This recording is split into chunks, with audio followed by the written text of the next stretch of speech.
អង្គុយចុះ Le président, veuillez vous asseoir. Reprise de l'audience.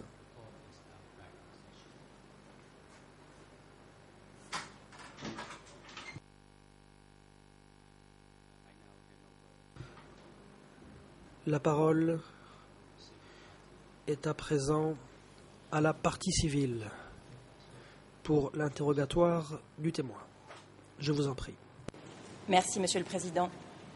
Bonjour, Monsieur le témoin. Je m'appelle Marie Guirouet, donc je suis avocat des parties civiles. J'ai quelques questions à vous poser et j'aimerais commencer, sous votre permission, Monsieur le Président, en vous faisant réagir, Monsieur le témoin, à une réponse que vous avez donnée à une question qui vous a été posée par le bureau des co-juges d'instruction.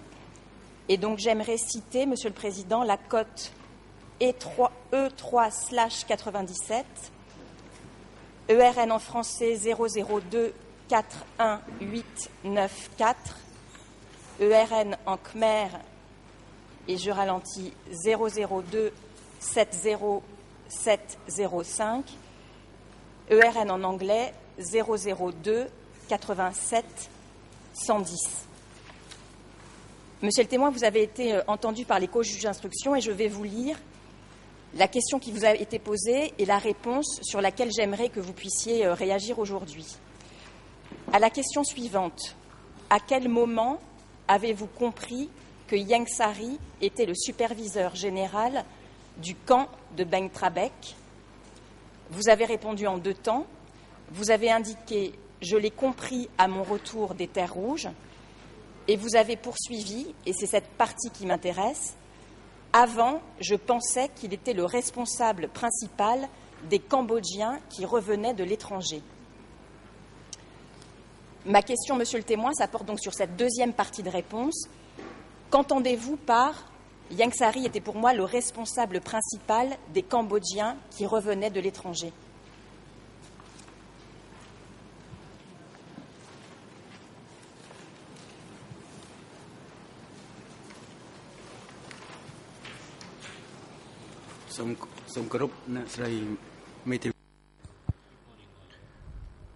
Bonjour, madame.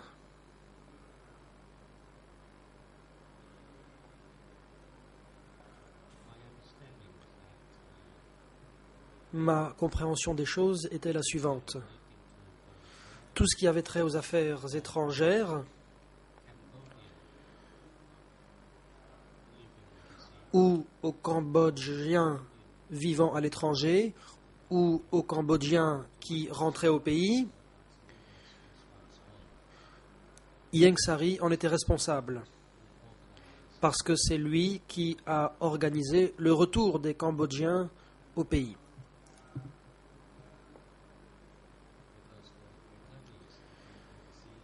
Les Cambodgiens de l'étranger qui rentraient au pays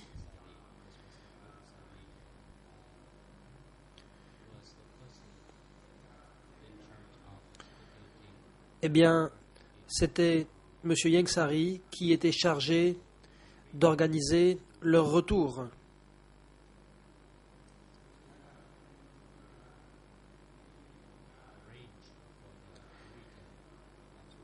Et de prendre les dispositions dans ce sens.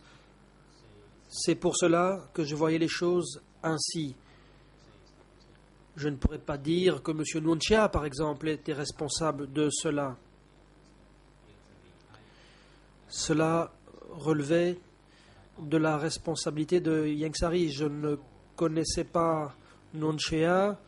Je ne voyais que Ieng Sary qui était en contact avec les Cambodgiens de l'étranger et les gens de l'étranger. Ça, c'était la première chose. Deuxièmement,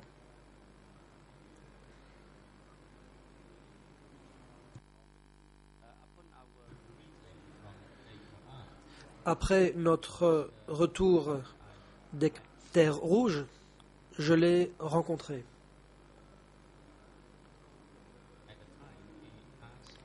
À ce moment-là, il nous a demandé quelles étaient nos impressions quant au séjour aux terres rouges et qui nous y avait envoyés. et cela m'a surpris. Je me suis demandé comment il ne le savait pas. Peut-être qu'il voulait s'excuser.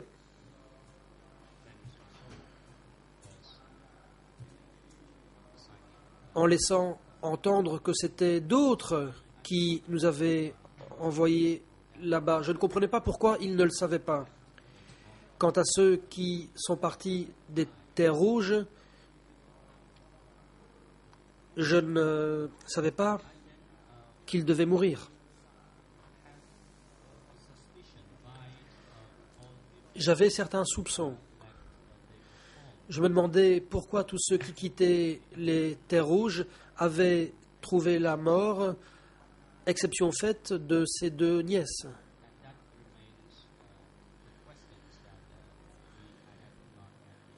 Et c'est une question à laquelle je n'ai pas trouvé de réponse. Je vous remercie. Il y a eu un décalage dans la traduction, en fait. Je vous remercie et j'aimerais, dans le prolongement de votre réponse, vous citer un certain nombre de noms dont je souhaiterais que vous me disiez s'il s'agit de Cambodgiens qui revenaient de l'étranger ou non, et vous faire réagir à l'évocation d'un certain nombre de noms. Je vais commencer avec un nom dont vous avez parlé hier, qui est le nom de Ross Sarin. Vous avez indiqué hier dans vos réponses au coprocureur que Ross Sarin était votre beau-frère, et vous avez indiqué également que son épouse est d'ailleurs constituée partie civile dans ce dossier. Vous avez indiqué que Ross Sarin était l'ancien directeur de l'aéroport de Pochentong, et vous avez également indiqué que vous l'aviez retrouvé à Bang Trabek lors de votre premier séjour, c'est-à-dire en 1976. Est-ce que vous confirmez, c'est une question qui va un petit peu de soi, mais est-ce que vous confirmez donc que Ross Sarin était un Cambodgien qui rentrait de l'étranger ?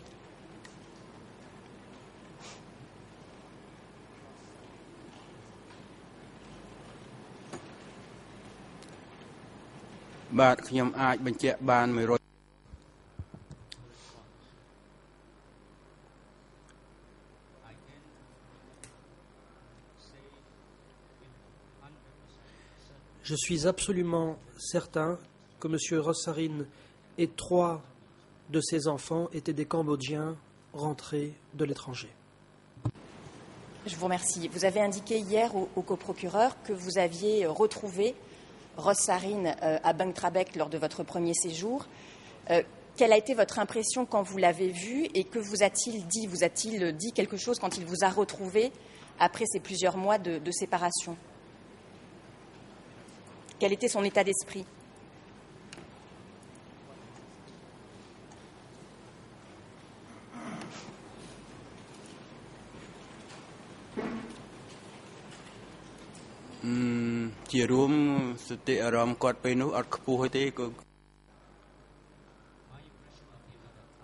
L'impression que j'ai eue de lui à ce moment-là, c'était qu'il était déçu et déprimé parce qu'il était enfermé dans le camp. Vous avez également indiqué hier que vous avez retrouvé le nom de Ross Sarin sur les listes de Tuo Sleng. Étiez-vous présent, et vous avez également indiqué au coprocureur hier que celui-ci avait été appelé par l'ANCAR lorsqu'il était présent à Bang Trabek. Étiez-vous présent lors du meeting, au moment où celui-ci a été appelé ?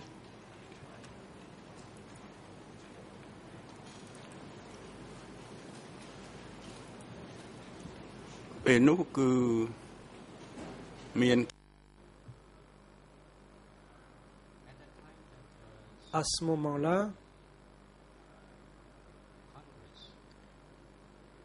il y a eu un congrès. Et Poum a animé ce congrès. Monsieur Rossarun, Pengton, Mimiao et plusieurs autres Cambodgiens rentrés de l'étranger ont été emmenés. J'ai voulu leur faire mes adieux, mais je n'ai pas pu quitter la salle de réunion et au bout du compte, je n'ai pas pu les rencontrer. Merci, monsieur le témoin. À cette époque-là et à ce moment-là, avez-vous compris pourquoi Rossarin avait été appelé par l'ANCAR.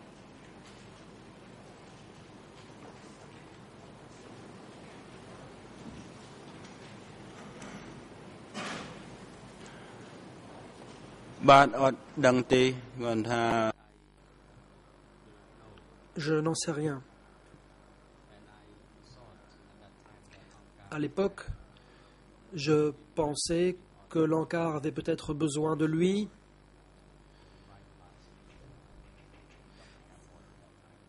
pour remettre en état l'aéroport de Pochentong. C'est ce que j'ai pensé à l'époque. Merci, monsieur le témoin. Est-ce que le nom de Ham Sokong vous dit quelque chose, et j'espère ne pas trop écorcher la prononciation de ce nom? Est-ce que le nom de Ham Sokong vous dit quelque chose?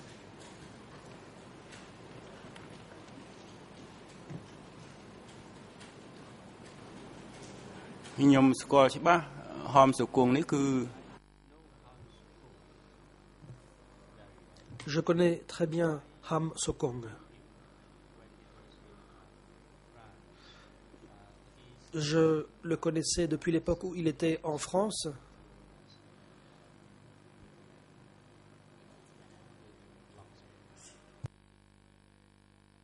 Il habitait à la cité universitaire.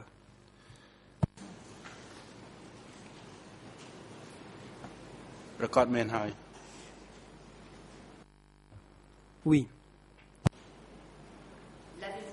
Lors de votre parcours que vous avez décrit hier, entre Carquinz, Bang Trabec, Terre Rouge et puis à nouveau Bang Trabec, l'avez-vous revu pendant cette période-là? Et si oui, où?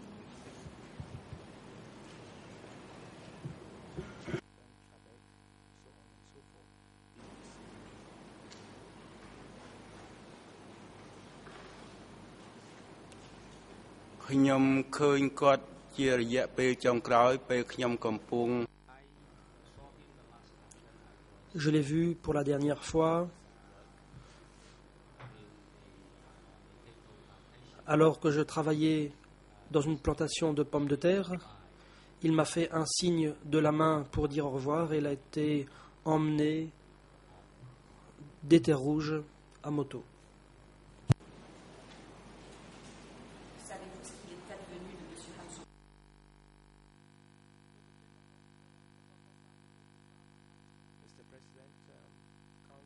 Pardon. Savez-vous ce qu'il est advenu de M. Ham Sokong?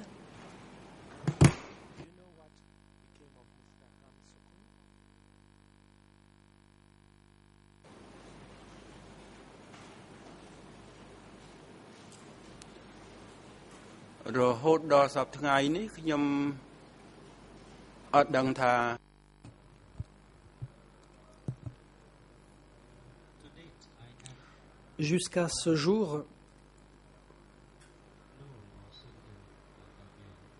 je ne l'ai jamais revu, ni eu aucune nouvelle de lui. Je ne me souviens pas avoir retrouvé son nom dans une liste de prisonniers de S-21. Merci, monsieur le témoin. Est-ce que le nom de Hock Key vous dit quelque chose?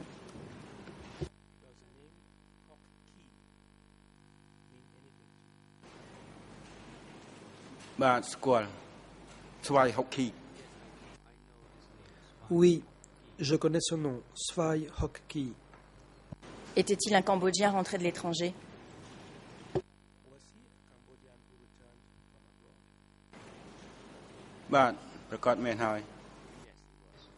Effectivement. L'avez-vous retrouvé, là encore, dans votre parcours entre Carquinz et Bang Trabec?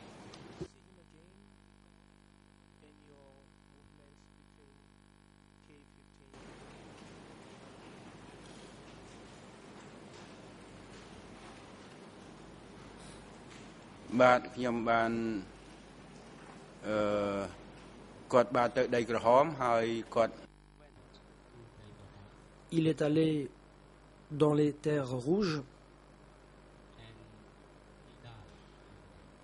et il y est mort. Savez-vous, monsieur le témoin, comment il est mort, monsieur Hock Key?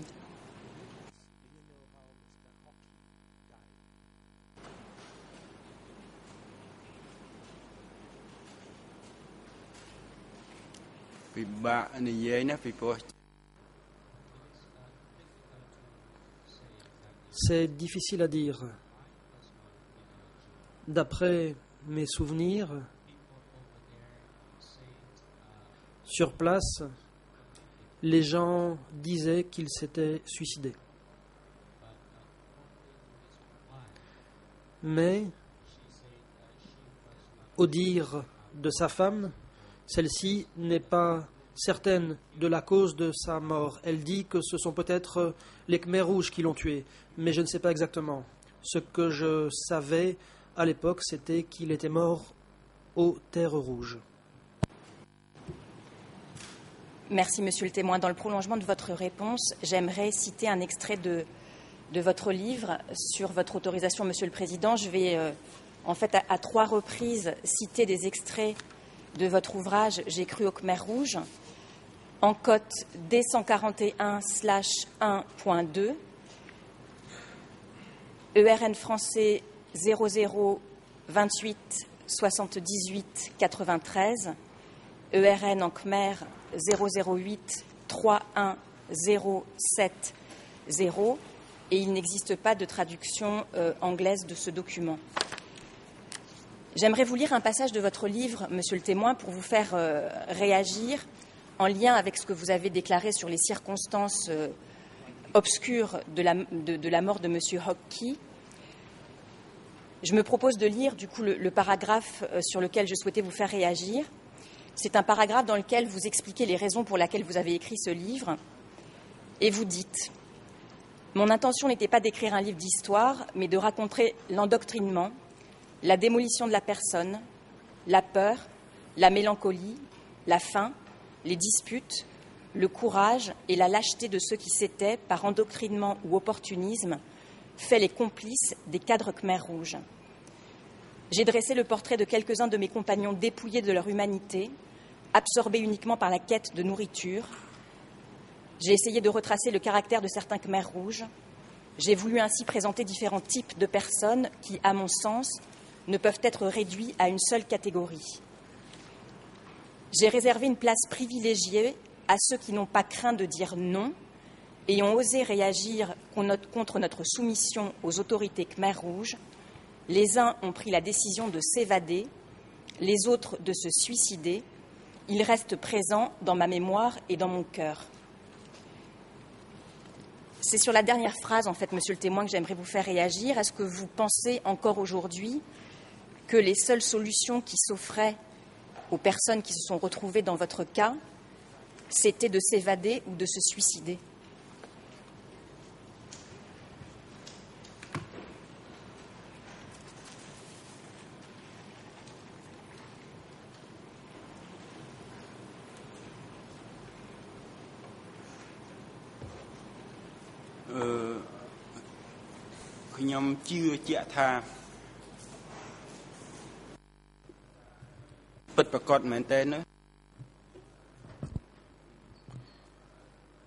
Je pense que les 2 témoins sont ceux qui sont morts. Nous, les vivants, nous ne sommes pas les vrais témoins.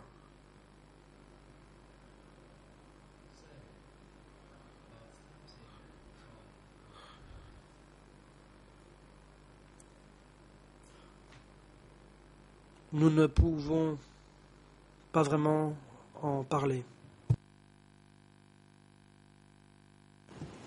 Merci, monsieur le témoin.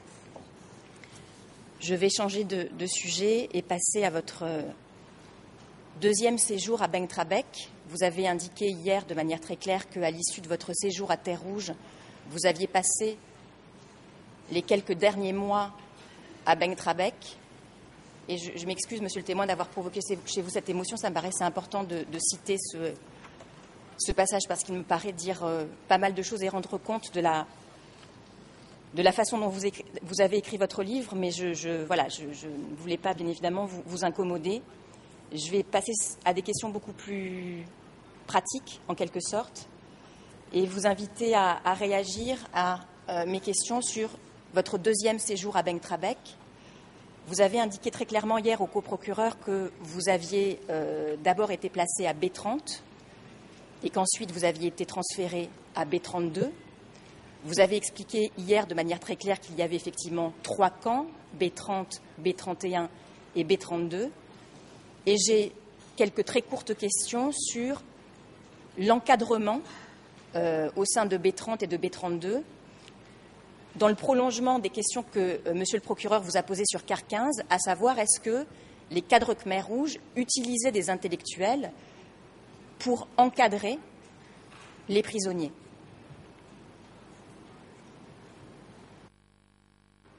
Réponse.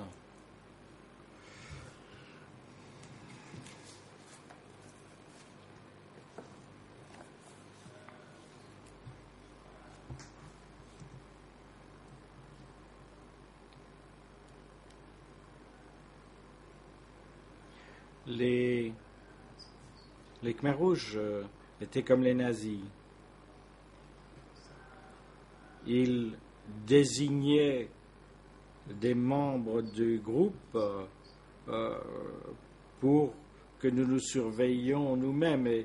Et si j'ai bon souvenir, c'est une pratique nazie.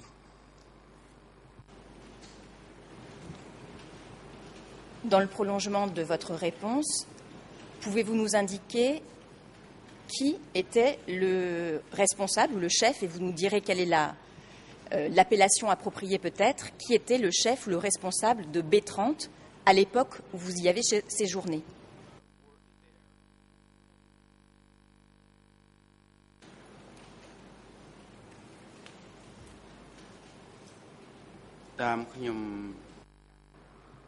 Réponse.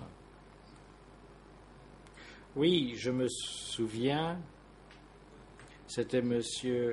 Hui qui venait également de l'étranger. Voulez-vous connaître le nom du Cambodgien qui revenait de l'étranger ou du cadre Khmer Rouge de ce camp? Est-ce que vous pouvez justement préciser l'interaction entre le cadre Khmer Rouge et la personne de l'étranger qui gérait le camp? Comment ça se passait entre eux? Et effectivement, donner le nom de ces deux personnes si vous les connaissez.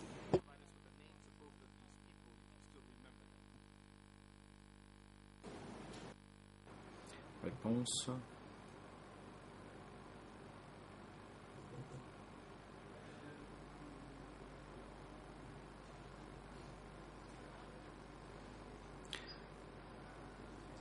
Après mon arrivée de Terre Rouge, lorsque j'ai séjourné à Beng Trabek, je me souviens qu'il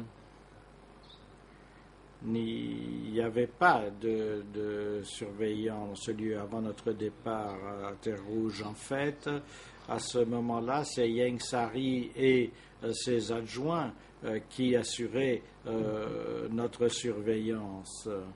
À B30, il y avait Ham Hoi, qui était un homme bien, si j'ai bon souvenir.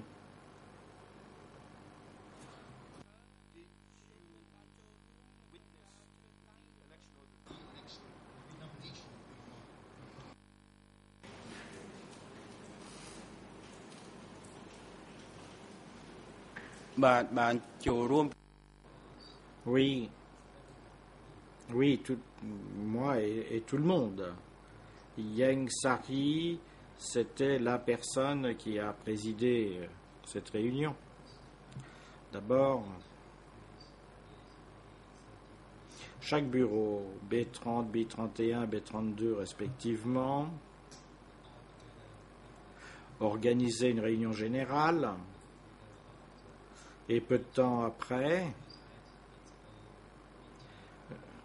chaque bureau tenait une réunion de sélection pour procéder à la sélection du comité. Ieng Sary avait ordonné aux Cambodgiens de retour de désigner quelqu'un qui jouerait un rôle de supervision dans chacun de ces bureaux. À ce moment-là, la situation était moins intensive.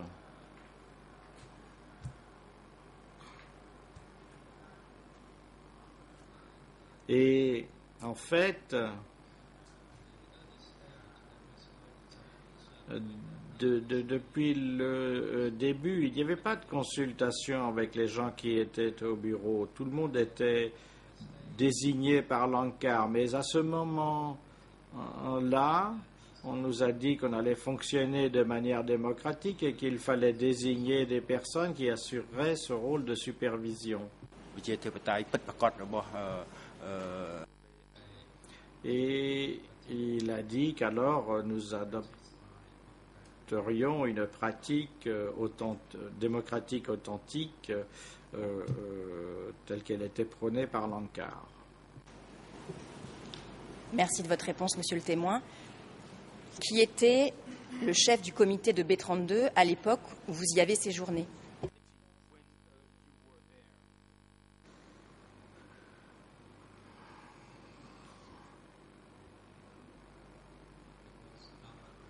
C'était Hao Nam-hong. Merci, Monsieur le témoin. Avez-vous participé, ou assisté plutôt, à son élection ou sa réélection?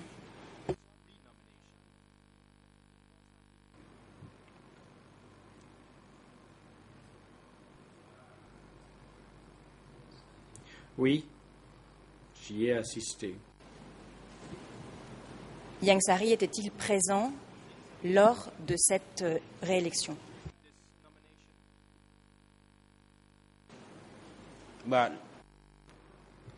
Oui, Ieng Sary était présent. C'est lui qui présidait la réunion. Merci, Monsieur le témoin.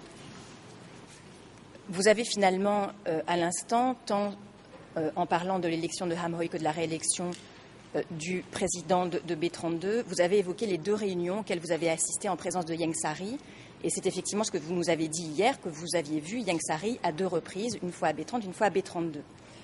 Vous avez été interrogé par Monsieur le coprocureur hier sur ces deux réunions. J'aimerais aller un petit peu plus loin en utilisant, si vous me l'autorisez, Monsieur le Président, en utilisant des extraits de votre ouvrage « J'ai cru au Khmer rouge », dans lequel vous décrivez de manière assez précise ces deux réunions. Donc on est toujours dans la cote D141/1.2 et pour la première réunion, nous avons uniquement des IRN en français et en khmer. IRN en français 002 88092, IRN en khmer 008 31 246. Nous sommes donc à la page 213 de votre ouvrage, Monsieur le témoin, et je me propose de faire une courte lecture, par souci de peut-être de rapidité, du paragraphe sur lequel je vous demanderai de bien vouloir apporter vos commentaires.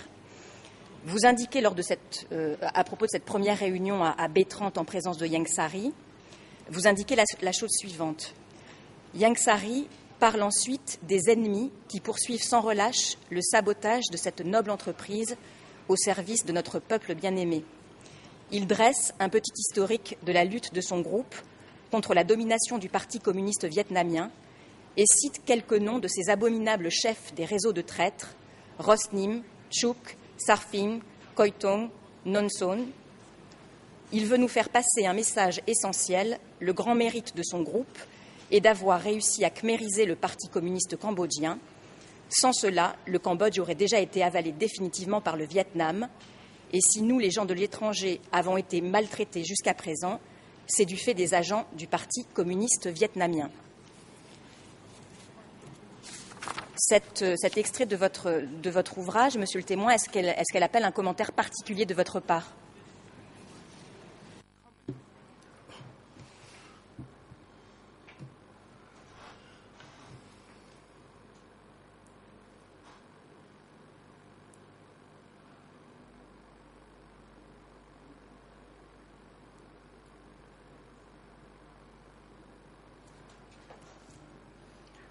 Je n'ai pas d'autres commentaires et je persiste dans la déclaration que j'ai faite dans le livre.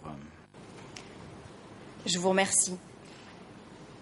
Vous avez décrit la deuxième réunion à laquelle vous avez assisté de manière tout aussi précise dans votre ouvrage, en cote D141/-12, ERN français 002888100, ERN Khmer 0083124, et vous indiquez à propos de cette deuxième réunion, et je me propose là encore, par souci de rapidité, de vous lire le paragraphe sur lequel je souhaiterais avoir votre réaction.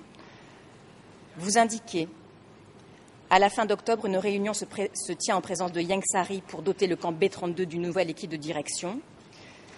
Je ne prends pas la parole et je fais de mon mieux pour passer inaperçu. Je me contente d'être présent comme il se doit et d'applaudir les autres. Hom Nam Hong a été maintenu dans sa fonction de président à la tête d'un comité de 5 membres.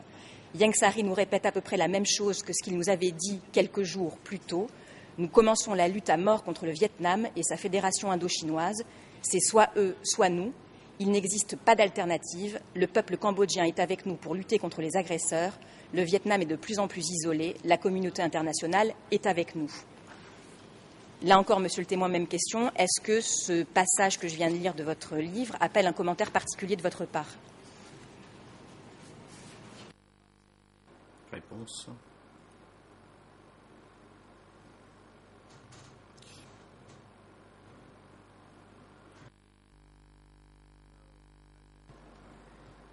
Non, je n'ai rien à ajouter. Et je maintiens ma compréhension des choses. Ceci reflète ce que j'ai entendu à l'époque.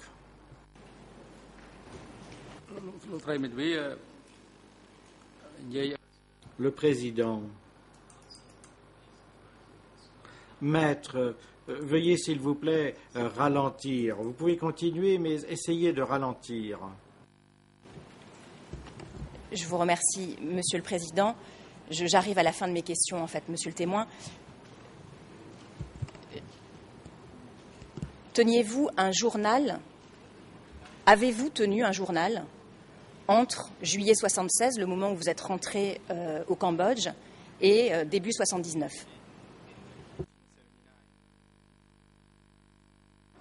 Réponse.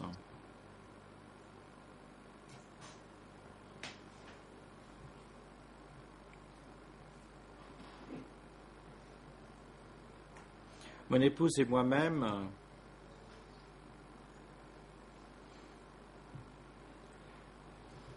nous avons toujours pris des notes dans un journal et l'ouvrage que j'ai publié dans sa première partie est essentiellement fondé sur le journal tenu par mon épouse. Lorsque nous nous sommes enfuis vers la Thaïlande,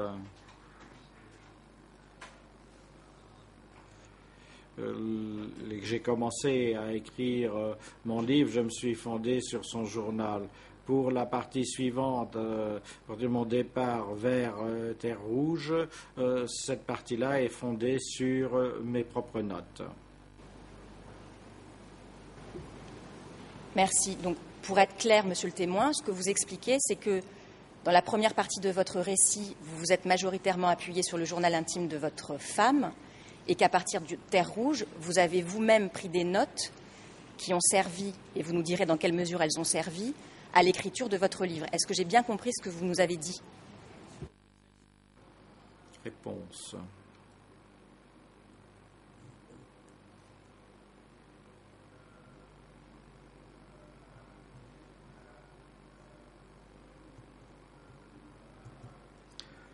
Mon épouse tenait un petit carnet où elle inscrivait des notes depuis son retour, avant même mon arrivée au Cambodge, ce qu'elle voyait, ce qu'elle ressentait. Lorsque je suis arrivé, elle m'a montré le carnet qu'elle conservait dissimulé et elle a continué à prendre des notes dans ce carnet jusqu'à mon départ pour Terre Rouge.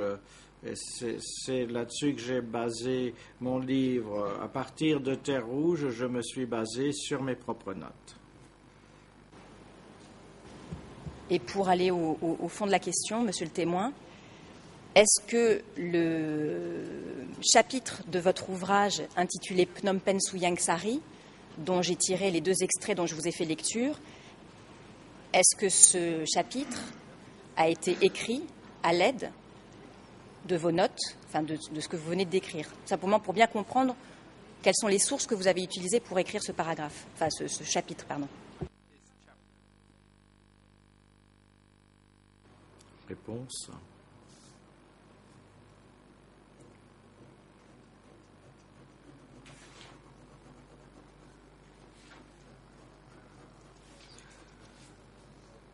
J'ai rédigé mon livre sur la base de ce que j'avais noté à l'époque. Et à ce moment-là, j'étais au camp de réfugiés de Khao Hai Deng, à la frontière thaïlandaise. Ensuite, j'ai eu des discussions avec mon épouse qui ont aussi servi à étayer mon livre. Merci, monsieur le témoin. Quand avez-vous écrit la première mouture de ce livre ?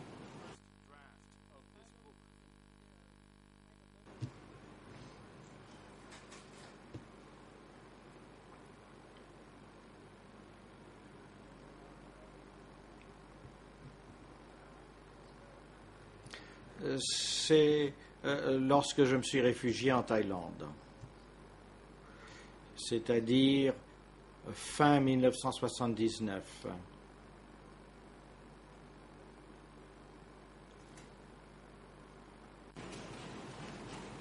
Quand l'avez-vous publié ? Réponse.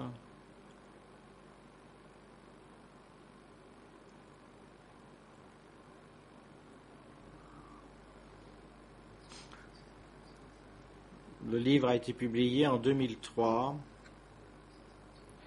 La raison pour laquelle il a été publié en 2003 est que j'ai écrit le livre et puis je l'ai laissé de côté. Je voulais que mes enfants le lisent, mais un jour Henri Lecard m'a rencontré, a lu le manuscrit et d'autres personnes, y compris David Chandler, Stephen Heather, m'ont encouragé à le publier, à le faire publier de manière à ce que d'autres puissent connaître mon récit. C'est alors que j'ai décidé de l'envoyer à un éditeur français afin qu'il soit publié. Merci, monsieur le témoin. Quand on lit votre ouvrage, on a l'impression que vous avez s'enchevêtre, en fait, dans l'ouvrage, des récits et un témoignage très précis, et parfois des considérations plus, je vais dire, politico-historiques. Est-ce que vous pouvez simplement rapidement expliquer la façon dont vous avez écrit cet ouvrage, parce que c'est un ouvrage qui sera versé au débat, qui constituera bien évidemment un élément important du dossier, et j'aimerais bien comprendre la façon dont vous avez écrit cet ouvrage.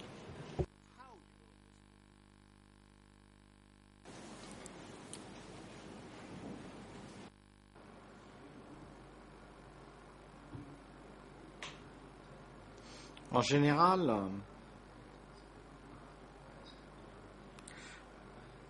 j'ai rédigé cet ouvrage non pas à des fins de revanche ou autre chose de ce genre-là, ou pour dire comment on était maltraité par les Khmers rouges. Mon objectif central qui m'a poussé à écrire ce livre, c'était de montrer que quelles que soient les conditions dans lesquelles on vit, lorsque l'on est détenu dans un lieu sans liberté de mouvement, c'est la manière dont on réagit à une telle condition. Donc, dans ce livre, j'ai développé le sentiment portant sur la manière dont les gens se comportent. Fondamentalement, les gens se comportaient différemment, réfléchissaient différemment, agissaient différemment. Leur identité se trouvait altérée, évoluait, et parfois on pouvait faire du bien. Je ne l'ai pas écrit pour dire à quel point j'étais misérable sous le régime Khmer Rouge. Ça n'était pas mon objectif, l'objectif qui m'a poussé à rédiger ce livre. Je vous remercie, Monsieur le témoin. J'ai juste une dernière question en guise de conclusion, précisément sur le titre de votre ouvrage, « J'ai cru au Khmer Rouge ». Ma question est la suivante.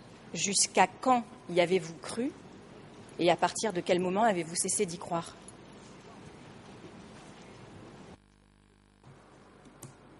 Réponse.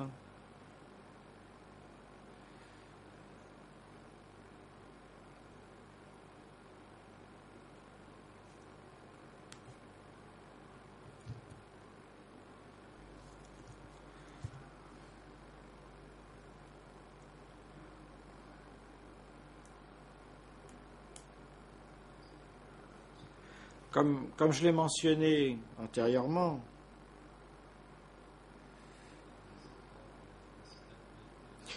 j'ai soutenu le mouvement de résistance, j'ai soutenu Khieu Sampang Hunon et Ujon, j'ai soutenu les Khmer Rouges.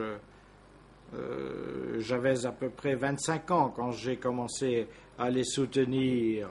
J'aimerais cependant ajouter que cela ne signifie pas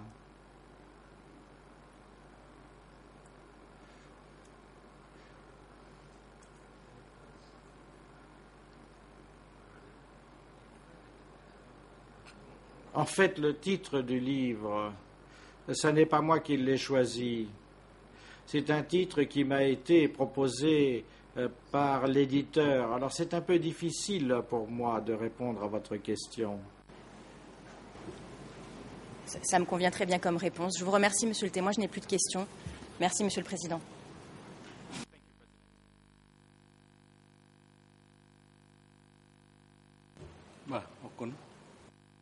Le Président, je vous remercie. Est-ce que parmi les juges, vous avez des questions à poser aux témoins? Juge Laverne, je vous donne la parole. Oui, merci Monsieur le Président. Et merci au témoin pour sa déposition et pour l'effort qu'il fait de venir jusqu'ici. Monsieur le témoin, je voudrais revenir, vous poser quelques questions sur cette rencontre avec Ieng Sary à Bang Trabek. Et je voudrais également citer un passage en complément de ceux qui ont déjà été cités par l'avocate des parties civiles. Donc toujours en référence à votre livre, au document donc D141/1.2, aux pages 214 et 215 de votre livre, c'est-à-dire les ERN en français 0028 80 93 à 94, en anglais 00 78 58 78 à 79. S'agissant de l'ERN en Khmer, j'ai quelques difficultés parce que je n'ai que des ERN un peu plus larges qui sont les suivants: 00 65 90 77 à 00 65 90 85. Alors, je voudrais revenir sur cette rencontre avec Ieng Sary et sur ce que vous dites, notamment à propos de ce que Ieng Sary déclarait à propos de Van Pini. Vous dites ceci: le ministre désigne une autre personne comme mauvais élément venant de l'étranger. Van Pini, qui, assure-t-il, a été nommé et dénoncé par 3 documents comme agent de la CIA et du SDES. Avant, et là vous citez les propos de Ieng Sary, donc mettez ça entre guillemets, avant, précise-t-il, il suffisait de 2 documents, mais maintenant j'en exige 3 pour qu'on puisse arrêter quelqu'un. Alors ma question est la suivante, c'est vous avez mis des guillemets Il s'agit d'une citation. Est-ce que vous pouvez nous confirmer, vous rappeler qu'il s'agit bien des propos tenus par Ieng Sary personnellement? Réponse.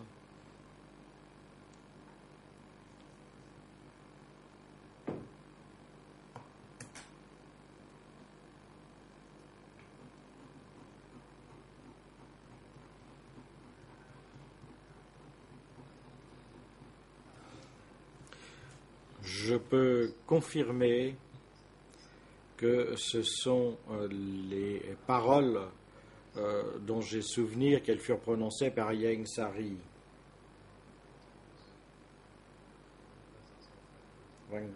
Pini était une connaissance que je connaissais depuis longtemps. Il était également un ami de mon frère. J'avais de bonnes relations avec lui. Alors, ce qu'a dit Ieng Sary au sujet de Van Pini, ça a piqué mon intérêt. Et c'est pourquoi je me suis souvenu des paroles qu'il a prononcées à son égard. Pour cette réponse, je vais poursuivre la lecture de votre ouvrage parce que vous dites un peu plus loin des choses qui me paraissent intéressantes. Donc, je reprends la lecture. Ieng Sary poursuit son exposé en disant que le Kampuchea va vers une plus grande démocratie. Pour y arriver, il nous invite à prendre exemple sur nos amis qui ont critiqué Savane. Puisqu'au préalable, dans le cadre de la réunion, il y a effectivement d'autres personnes de Banque Trabek qui avaient critiqué M. Savane. Et ensuite, vous citez ceci comme étant les propos de Ieng Sary. « Ce n'est pas facile, continue-t-il. Souvent, quand je rencontre nos paysans, comme ce fut le cas la semaine dernière à Tchouk, dans la province de Kampot, je questionne les membres des coopératives pour savoir s'ils ont bien 3 repas par jour. Dans un premier temps, ils n'osent pas me parler clairement, puis comme ils sentent qu'ils peuvent me faire confiance, ils me répondent par la négative. Alors, je leur demande pourquoi ils n'ont pas réclamé les 3 repas auxquels ils ont droit auprès des responsables. Vous voyez, nos frères et sœurs paysans ont beaucoup de choses à dire, mais ils n'osent pas utiliser leur liberté. Alors, nous avons élaboré une nouvelle méthode pour les encourager à parler. Je leur dis qu'il ne faut plus avoir peur. Les prisons n'existent pas chez nous. Avant, on entendait souvent des insultes. Hakouk, Hachakouk, méprisable bagnard, méprisable prisonnier. Alors, là encore, je voudrais savoir si, dans votre souvenir, cela correspond effectivement à des paroles prononcées par M. Ieng Sary.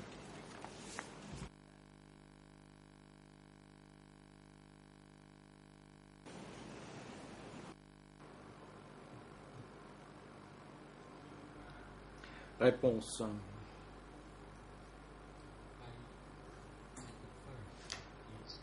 Je peux vous confirmer qu'il s'agit là des paroles prononcées par M. Ieng Sary, d'après ce dont je me souviens. Alors je poursuis cette lecture. D'un air solennel et satisfait, il poursuit. Il nous faut arrêter d'employer le mot prison. Les prisons n'existent plus chez nous. Sur la scène internationale, notre politique étrangère basée sous la souveraineté des États est soutenue par l'écrasante majorité des pays dans le monde, notamment par les pays non alignés. Les révisionnistes soviétiques et leurs complices vietnamiens sont de plus en plus isolés.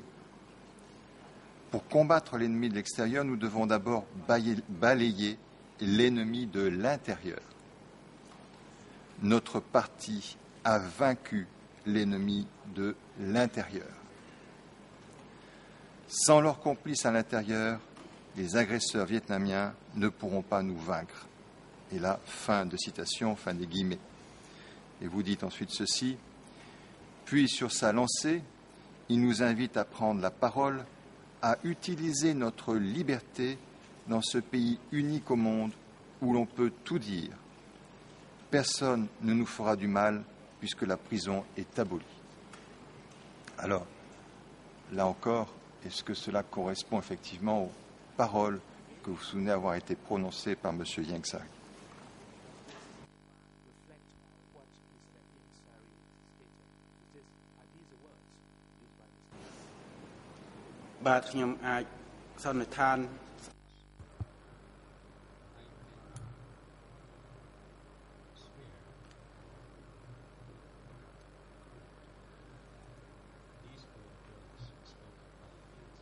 Je peux jurer et confirmer que tels ont été les mots prononcés par Ieng Sary à l'époque.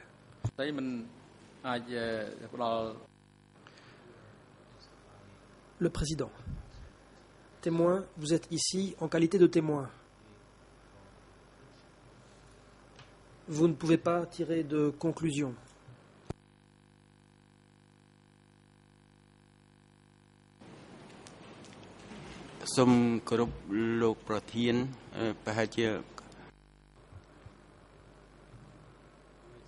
Le témoin.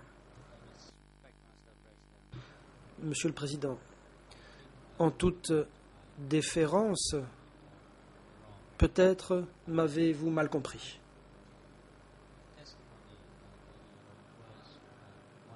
En réalité, ce dont j'ai témoigné, c'est ce dont je pouvais me souvenir, et je me suis souvenu qu'à l'époque, Ieng Sary avait prononcé ces paroles.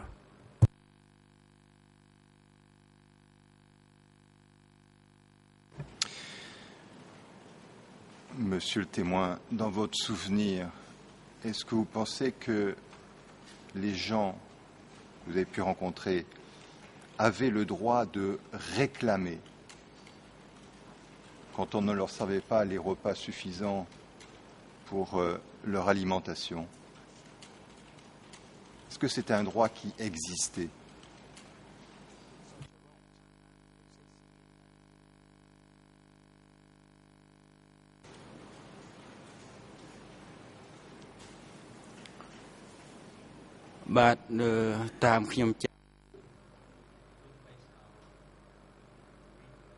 Pour autant que je m'en souvienne, non. Les gens n'avaient pas assez à manger à l'époque.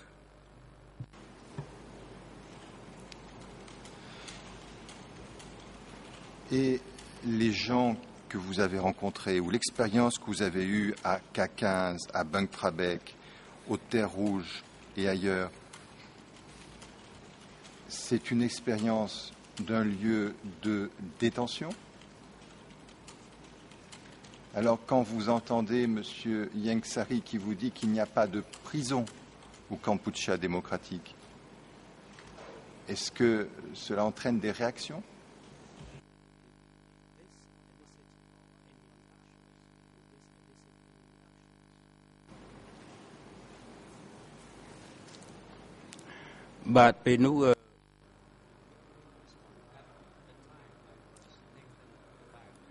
À cette époque, j'étais surpris par cette déclaration. Je pensais être en prison. Et en réalité, il y avait beaucoup de prisons dans le pays, mais je ne pouvais rien y faire. Je n'ai rien osé dire, mais à l'époque, je savais fort bien que j'étais emprisonné et que le territoire cambodgien dans son ensemble était une prison. Et plus précisément, à l'issue de cette rencontre, vous entendez ces paroles, est-ce qu'on vous a dit que vous étiez libre de pouvoir quitter Bang Trabek? Est-ce qu'on vous a dit que vous pouviez circuler et aller où vous voulez? Est-ce qu'on vous a dit que vous pouviez aller retrouver votre famille? Est-ce qu'on vous a restitué votre passeport?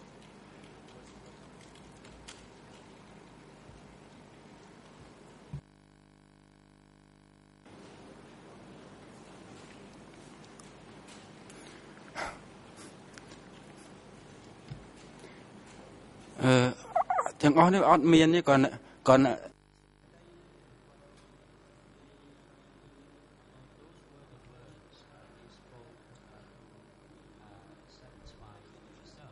C'était là ce qu'il disait pour se satisfaire lui-même. Mais dans la réalité,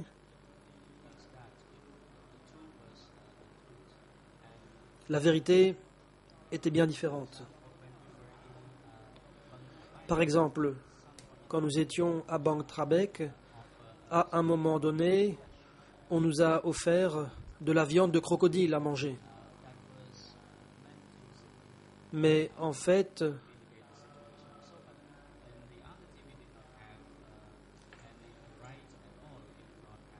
nous n'avions aucun droit, pas le droit de se déplacer, pas le droit de rentrer en France. Et à l'époque, personne ne s'imaginait être libre de se déplacer à sa guise. Monsieur le témoin, est-ce qu'à un quelconque moment de votre expérience, durant votre séjour au Kampuchea démocratique, on vous a fourni des justifications d'ordre juridique pouvant expliquer votre maintien dans les lieux où vous aviez été placé? Est-ce qu'on vous a donné quelques raisons juridiques? Et est-ce qu'on vous a dit s'il existait éventuellement un système ou des procédures qui vous auraient permis de contester le maintien dans ces lieux?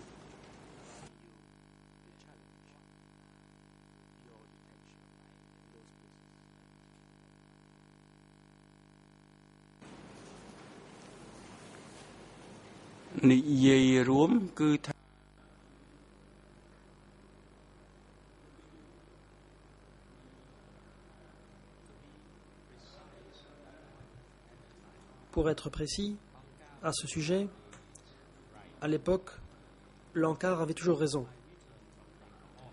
Après mon retour des terres rouges, on parlait du Parti communiste du Kampuchea. Un exemple, Ieng Sary a dit un jour que nous avions le droit de nous exprimer.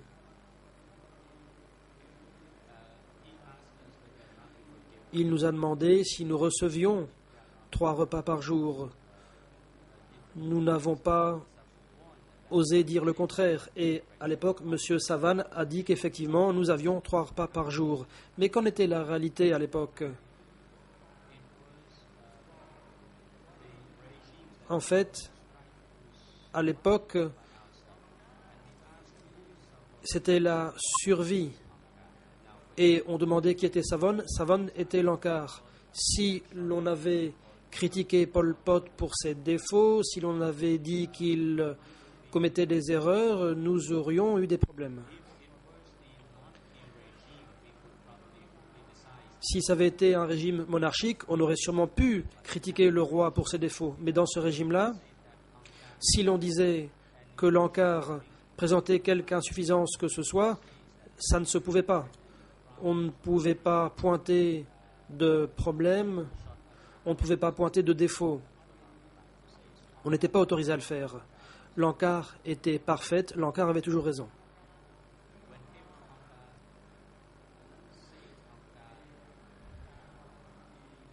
Si une action de l'ANCAR avait été considérée comme mauvaise, alors cela aurait mis en cause l'ANCAR tout entière. Et donc, d'après ce que j'ai observé, l'ANCAR avait toujours raison.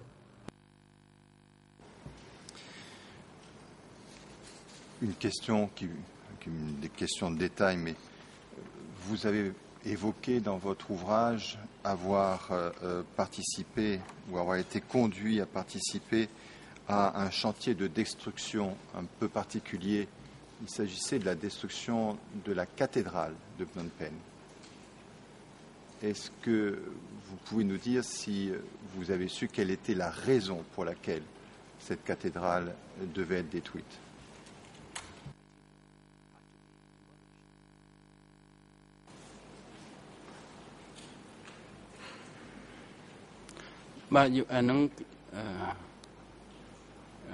កាលនោះខ្ញុំនៅទៅមកដល់ស្រុកបានបន្តិចខ្ញុំនៅក15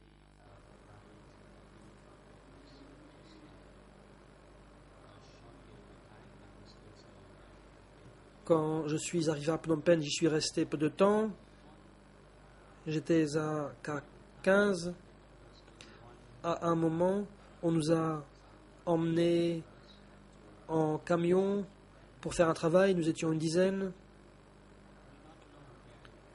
Je ne sais pas où c'était parce qu'il faisait nuit, mais en arrivant sur place,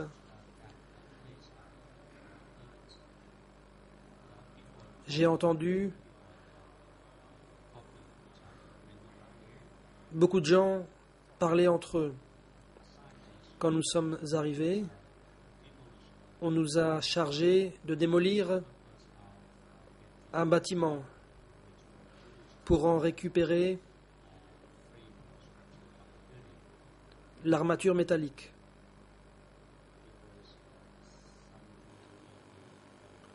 C'était près de la gare.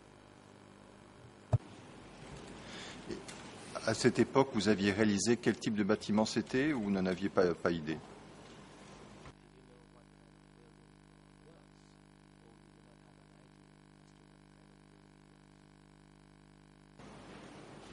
ខ្ញុំដឹងថាអគារហ្នឹងជា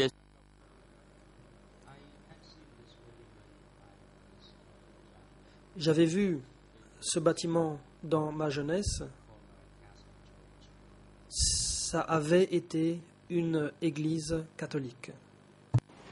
Et est-ce que les raisons pour lesquelles cette église était détruite ont été évoquées devant vous? Est-ce que vous avez entendu quelque chose à ce propos?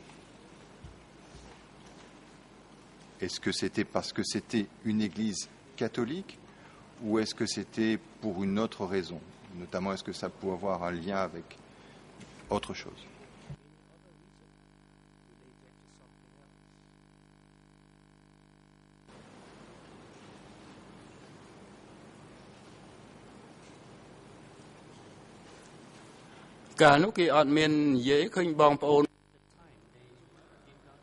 À l'époque, cela n'a pas été précisé.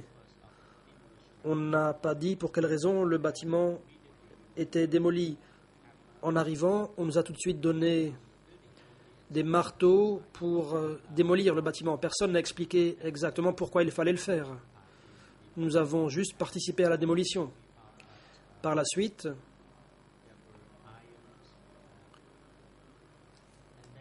nous avons trouvé du métal et plus tard, en arrivant à S21, j'ai vu des barres de fer utilisées pour attacher les prisonniers. Et je me suis dit que ces barres de fer venaient probablement du bâtiment que nous avions démoli. Mais je n'étais pas certain qu'effectivement elles venaient de là. Une autre question. Dans votre ouvrage, vous mentionnez à plusieurs reprises le nom d'un collaborateur de M. Yangsari et vous dites qu'il s'appelle Chip. Et notamment, me semble-t-il, vous le mentionnez comme étant celui qui vient vous chercher juste avant l'arrivée des Vietnamiens. Est-ce que vous êtes sûr de ce nom de Chip ou est-ce que ça pourrait être éventuellement un nom comme Chim?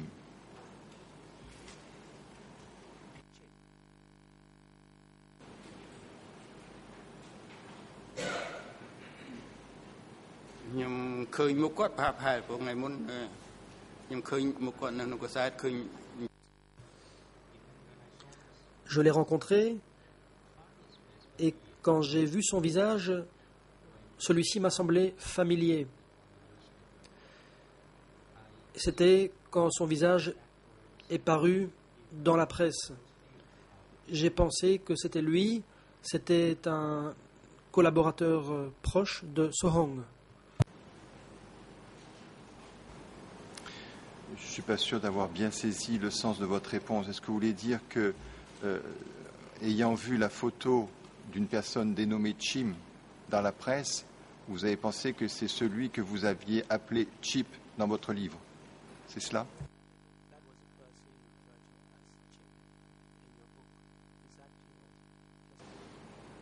បាទខ្ញុំមិនប្រកាស 100% ប៉ុន្តែខ្ញុំ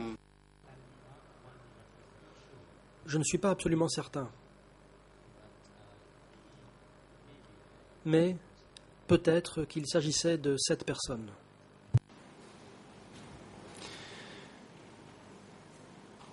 Vous nous avez exposé, monsieur, votre expérience personnelle douloureuse et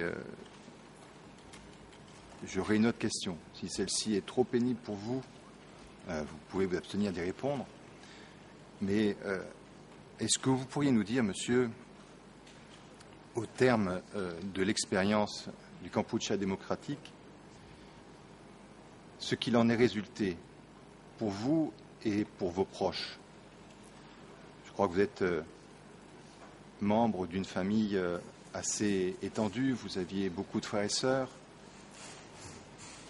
Est-ce que vous pourriez nous évoquer éventuellement ce que vous avez vécu, ce que vous avez ressenti?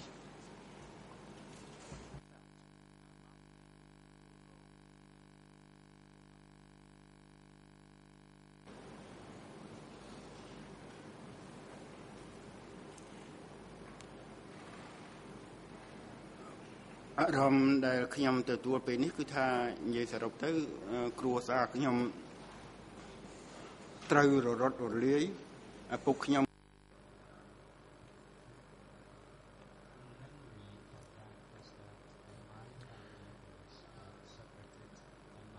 Ce dont je me souviens, c'est que ma famille a été séparée, mes parents ont été exécutés, ils ont été arrêtés.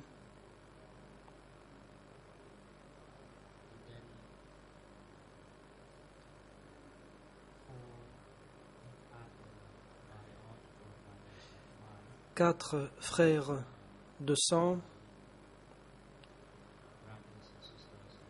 ainsi que des membres de ma famille par alliance, sont morts pendant le régime. Seuls quelques-uns d'entre eux ont pu fuir le pays et survivre. Quant à la famille de ma femme,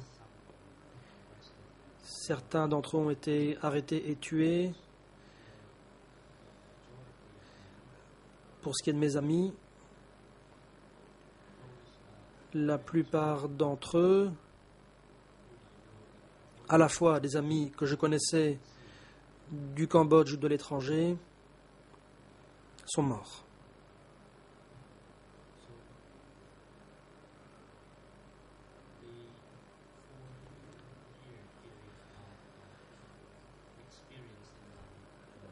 Cette période de 4 ans a été extrêmement douloureuse au point de ruiner toute possibilité de bonheur pour le restant de mes jours. Je viens ici, non pas dans un esprit de revanche, je viens ici uniquement pour apporter ma contribution, pour faire en sorte que ces atrocités et ces crimes atroces ne se reproduisent plus jamais. Je ne viens pas ici par esprit de vengeance.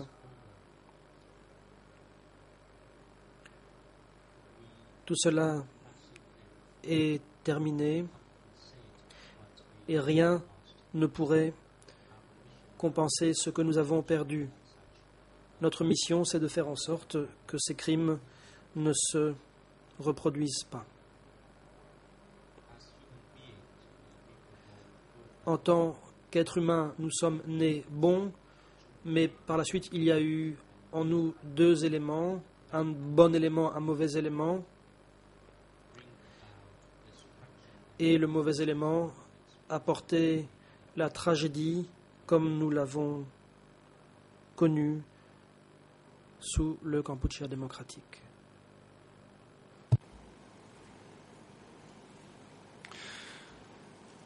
Une partie de votre famille habitait à Phnom Penh. Est-ce que parmi les survivants de votre famille, certains vous ont raconté leur expérience de l'évacuation de Phnom Penh? Est-ce que vous pouvez nous dire quelques mots là-dessus?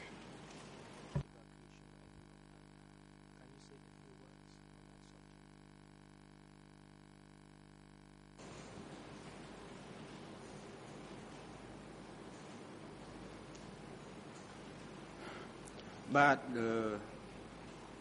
គ្រួសារខ្ញុំនៅនៅផ្លូវពោធិ៍ចិនតុងជិតកន្លែងក15ផ្ទះមាននៅ À l'époque, ma famille vivait près de la route conduisant à l'aéroport de Pochentong, c'était près de K15. À l'époque, j'avais un frère qui était diplomate du Cambodge à l'étranger. Quand le pays a sombré dans la guerre, mes parents ont quitté leur maison, ils s'en sont enfuis pour aller vivre chez mon frère. Comme d'autres familles cambodgiennes à l'époque, ils ont emmené leur famille vivre avec eux et la maison de mon frère était à l'étranger. D'après le récit des membres de ma famille, et en particulier le récit de mes parents, ils ont été évacués. À l'époque, j'avais un frère qui était moine bouddhiste. Par la suite, il est devenu professeur dans une des universités de Phnom Penh. À l'époque, mes frères et sœurs ont déchiré leurs diplômes et ne les ont pas emportés. Ils sont surrendus dans le district de Preikombach, dans la maison de ma mère. Ils y sont restés un certain temps. Les autorités de la base sur place ne les ont pas acceptés. Il a donc fallu aller ailleurs, chez mon père. En réalité, il ne voulait pas que ma famille reste au village de Samrangliu. Et donc, ma famille a continué de son voyage le long de la rivière pour aller jusqu'au village natal. En essayant d'aller tous ensemble dans le village natal de mon père.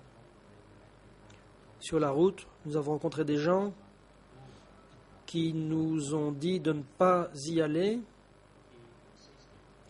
mais lui a insisté en disant qu'il avait été moine et professeur, qu'il était aimé des villageois et il a insisté pour y aller. Il y est allé. Quelques jours plus tard, il a été arrêté. On lui a dit qu'il serait emmené fabriquer des seaux et des scies. Mais ma mère a insisté pour essayer de le retrouver. Mais nous avons perdu contact avec lui. Et les villageois sur place nous ont dit qu'on ne pouvait pas rester sur place plus longtemps, faute de quoi notre vie serait gravement menacée. Par la suite, on a appris qu'il avait été emprisonné quelque part et que plus tard, il avait été emmené. Et nous n'avons plus jamais entendu parler de lui.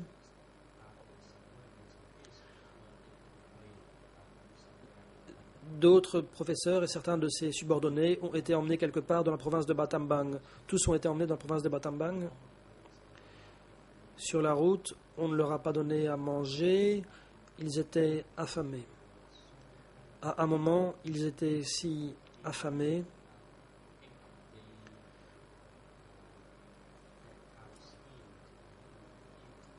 qu'il s'est mis à manger de la peau de vache. Mon frère, sa femme et leurs enfants sont morts là-bas. Parmi les survivants, il y a ma femme, ma sœur et une nièce du côté de la famille de mon père. Aujourd'hui, ils vivent encore et ils habitent à l'étranger. Quant à mon troisième frère aîné, il était ingénieur des pêches et pendant la guerre, il est parti pour l'étranger.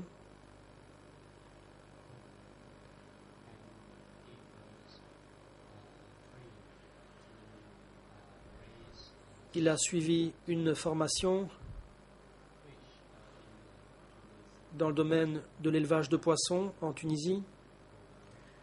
Je l'y ai rencontré. Et après la guerre, au Cambodge, en 1971, il a voulu ramener toute sa famille vivre en France.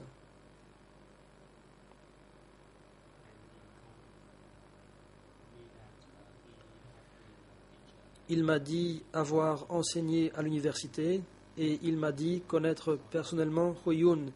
Il pensait donc que revenir au pays ne poserait pas de problème. Il a fini par rentrer au Cambodge.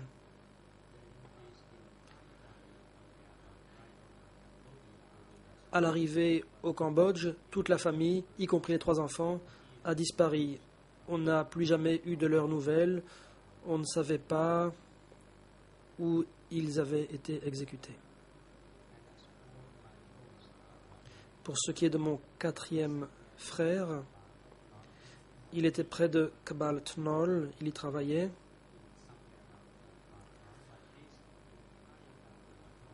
Mais toute sa famille, y compris ses enfants, est morte durant cette période.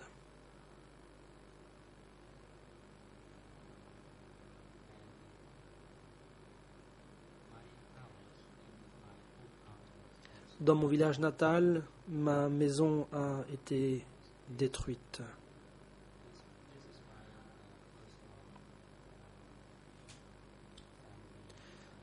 Voilà l'histoire de ma famille.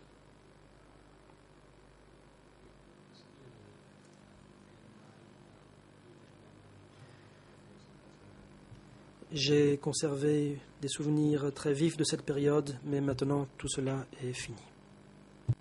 Voilà, je voulais vous remercier pour votre déposition et pour certainement les moments douloureux que vous avez évoqués devant nous. Voilà, je n'ai pas d'autres questions à poser aux témoins, Monsieur le Président.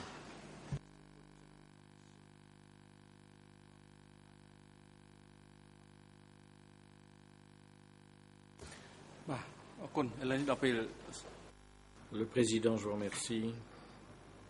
Le moment est venu de déjeuner. L'audience est levée jusqu'à 13h30.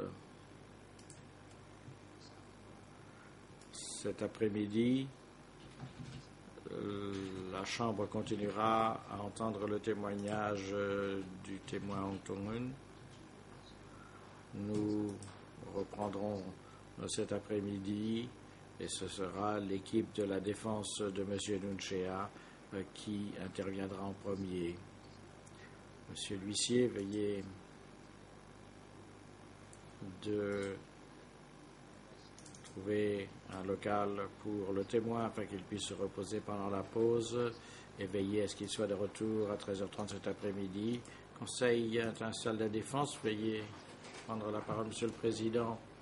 Je me lève simplement pour vous informer que l'on m'a informé que notre client souffre de douleurs lombaires, de maux de tête et d'une incapacité à se concentrer et il désire passer l'après-midi dans la cellule de détention temporaire.